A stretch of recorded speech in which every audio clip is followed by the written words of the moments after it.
ಶಾಂತವಾಗಿದ್ದಂತಹ ಮಂಡ್ಯ ಜಿಲ್ಲೆಯ ನಾಗಮಂಗಲ ಈಗ ಅಕ್ಷರಶಃ ಬೂದಿ ಮುಚ್ಚಿದ ಕೆಂಡದಂತಾಗಿದೆ. ಕಾರಣ ಈ ಗಣೇಶ ವಿಸರ್ಜನೆಯ ವೇಳೆ ಅಲ್ಲಾದಂತಹ ಕೋಮು ಗಲಭೆ.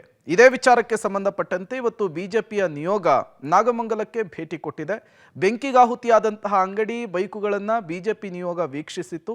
ವಿಪಕ್ಷ ನಾಯಕ ಆರ್ ಅಶೋಕ್, ವಿಜಯೇಂದ್ರ ಸೇರಿ ಇತರ ನಾಯಕರು ಭೇಟಿ ಕೊಟ್ಟಿದ್ರು. ಇದೊಂದು ಪೂರ್ವ ನಿಯೋಜಿತ ಕೃತ್ಯ, ಪ್ರೀ ಪ್ಲಾನ್ಡ್ ಅನ್ನೋದನ್ನು ಅವರು ಹೇಳಿದ್ದಾರೆ. ದೇಶದ್ರೋಹಿಗಳು ಅಶಾಂತಿ ವಾತಾವರಣವನ್ನು ನಿರ್ಮಾಣ ಮಾಡುತ್ತಿದ್ದಾರೆ. ಮಂಡ್ಯ ಜಿಲ್ಲೆಯ ರೈತರ ಹೋರಾಟಕ್ಕೆ ಹೆಸರಾಗಿತ್ತು, ಇದೀಗ ಕೋಮು ಗಲಭೆಗೆ ಹೆಸರಾಗ್ತಿದೆ.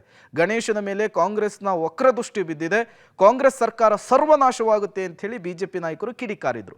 ಇನ್ನು ವಿಎಚ್ಪಿ ಅಂದ್ರೆ ವಿಶ್ವ ಹಿಂದೂ ಪರಿಷತ್ನ ಮುಖಂಡರು ಇವತ್ತಿನ ಈ ವಿಚಾರದಲ್ಲಿ ಖಂಡಿಸಿ ಪ್ರತಿಭಟನೆಯನ್ನು ನಡೆಸಿದ್ರು. ಸರ್ಕಾರ ಸೋಮವಾರ ಈದ್ ಮಿಲಾದ್ ಮೆರವಣಿಗೆಗೆ ಅವಕಾಶ ಕೊಡಬಾರ್ದು, ಕೊಟ್ರೆ ಮತ್ತೆ ಇವರು ಗಲಭೆ ಮಾಡ್ತಾರೆ ಅಂತ ಹೇಳಿ ವಿಎಚ್ಪಿ ಮುಖಂಡ ಶರಣ್ ಪೊಂಪ್ವೆಲ್ ಎಚ್ಚರಿಸುವಂತಹ ಕೆಲಸವನ್ನು ಮಾಡಿದ್ದಾರೆ.